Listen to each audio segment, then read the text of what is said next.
How much are those guys kind of providing the platform for this team right now? Well, I mean, again, these guys don't get the seniors don't get another shot at this. So, you know, they know what it's about. Anthony and Gallo have been with me the longest. Goody's had a good run at Illinois. Now he's with us. So, Ballo's senior, got to ride him, see where it leads us. I want to say after Wisconsin, you said it's a team that just wasn't strong enough up top. You know, it just kind of lacked that real, true mental strength, right? The last however many weeks, you guys have really come together, gelled, really fought. What is it that's kind of just sparked this late toughness you guys have found? Well, I've never said my team wasn't mentally tough or physically tough. I think at the end of the day, we've lost some games that, I mean, we were right there, man. A bounce of the ball here or there. You know, we probably not even having this conversation, but these guys are playing for something. You know, we're trying to get in the tournament. And, you know, we got 3 games left. Got to go out west now tomorrow, and we got a few days to prepare and get ready for Washington. Yeah, Mike, Trey's had an up and down season, you know, lost his starting job when he kind of went into that shooting slump. You go back to him. What gave you the confidence that he'd step back up for you? And how have you seen him kind of handle the adversity he's faced from kind of the injuries, losing the job to getting it back this season? Well, he's had a tough go at it. You know, you guys gave him a hard time at one time. I mean, there's a lot of things, man. I mean, but I never stopped believing in Trey. I mean, Trey's been with me the longest. He's put up with a lot of shit from me, and you know, I mean, I trust him. You know, I mean, he does a lot of good things on the floor. Yeah, he makes mistakes. You know, they all do. I make mistakes, but at the end of the day, I know he's going to play hard and give 100% when he's out there, and that's all you can ask for.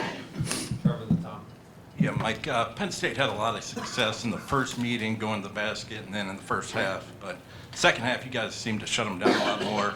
Was that a defensive change at halftime or just more execution? What kind of led to that? Well, you know, when we played them up at their place, you know, the first 7 minutes, they got like 12 points just on backdoor cuts. And that was something, we gave up 2 tonight.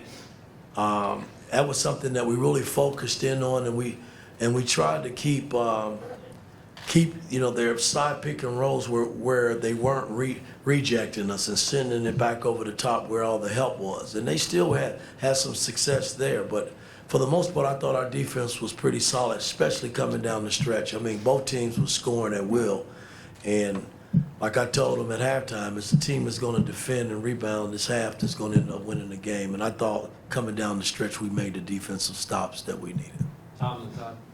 Mike, if you could just real quick, Malik situation, and then secondly, a lot of times people talk about down the stretch of the baskets, but if you can talk to just how well your defense has been in closing out games here these last week. Well, our defense has been solid. Malik right now, I'm just, you know, I got to get an update. I know that we took him to the hospital emergency. He was fine and shoot around, and then he came down with something, and so I don't know where we are with Malik right now, but you know, the sooner he can get back, the better. But it's next man up. You know, everybody's just gotta stay ready.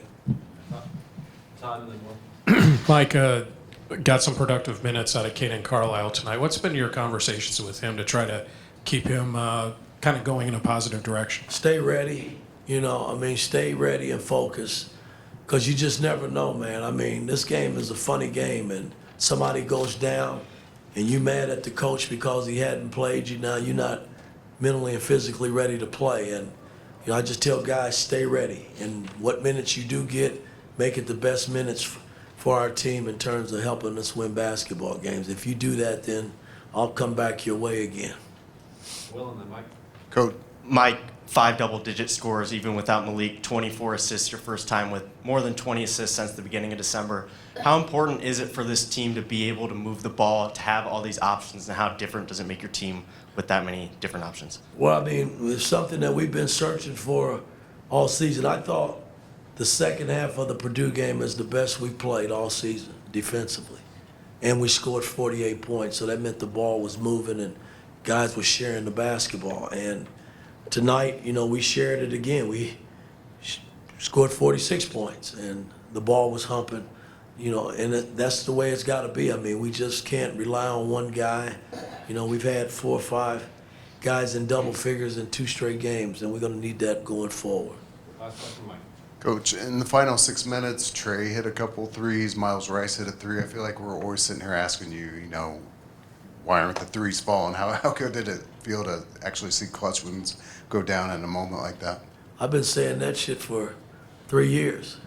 You know, guys, you know, have been getting good looks, but just hadn't knocked them down. And tonight, you know, we made them. I mean, it was nice to see. So I hope that's a good sign, you know, moving forward.